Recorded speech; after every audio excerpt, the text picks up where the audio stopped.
Hello again. You must be hungry. That's a scene from OCULUS, which opened in the third spot in this week's box office. The supernatural thriller about a haunted mirror scared up $12 million, a big win for filmmakers. Relatively media, the movie cost only $5 million to make. So we get new furniture. Found them. Who are you? Where did you come from? Hey, back off. Daddy.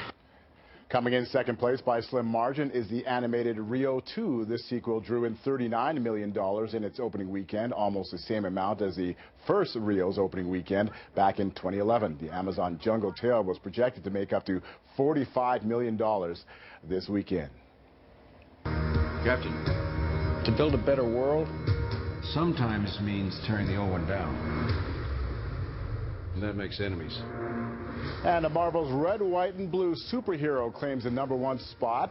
Once again this week, Captain America, the Winter Soldier, grossed to a little over $41 million, bringing in more than $300 million worldwide in its second week. All right, time now for our weekly look at what's new in theaters with film critic Jason Gorber. He's from twitchfilms.com. He's in Toronto right now. And Jason, thanks for joining us. Big question for you. This martial arts film, talk about it. Raid Redemption opened its wide release this week. Raid 2 BERENDAL. There we are. Yeah. Really, so the first Raid film came out, played Midnight Madness here in Toronto, and was this little action-adventure movie, sort of like a Die Hard movie, except the guy was climbing up a building. And it was this little amazing film that completely changed the way a lot of these martial arts films work. The director, Gareth Evan, is a remarkable technician who took a Indonesian martial art called slate and sort of brought it into an international stage. Now, Raid 2 is this big, epic second version. And I went to Sundance, I guess a couple of months ago now, and this is the Roger Ebert doc, but this was the fiction film that I definitely went down to see. It is stunning, it is big, it is epic, it is confusing and convoluted and beautiful and amazing, and overall, it's ambitious. And look, action films tend to be sort of dumbed down, lowest common denominator stuff. And what you have to say about this film, it is absolutely going for broke.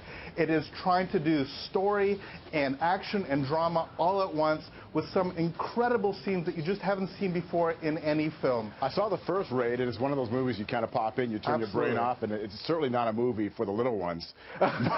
It's unapologetically violent, unapologetically bloody. This is not a kid's action movie. This is definitely an adult's action movie. But it also is much more smart and much more intelligent than most of these action films. It's got a real heart and a real intelligence to it. I absolutely encourage those of you who are fans of challenging international cinema to go check it out. Okay, 1 minute left. Let's move along here. Kevin Costner back playing a National Football League general manager. Tell us a little bit about Draft Day. Draft Day is crap day. It's terrible. Not bad. It's really bad. Great cast, though. It's a fine cast. It's even bad football. Look, it is a big propaganda piece for the NFL. The story goes nowhere. Watch Moneyball instead. It's actually something smart for smart sports fans. A lot of cameos in this one, too, right? Again, the film is a mess, and it's a mess in a way that isn't even fun to talk about. Okay, let's talk about quickly Oculus, new horror film.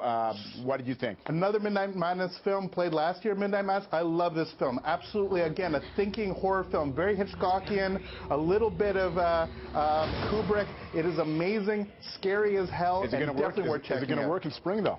Oh, I think that it'll absolutely work out. And look, I'm so pleased it's doing as well as it is. As a great filmmaker, it's totally worth seeing. All right. Thanks a lot. We'll take your advice. Jason Gorber, film critic, speaking with us from Toronto. Thanks a lot, Jason.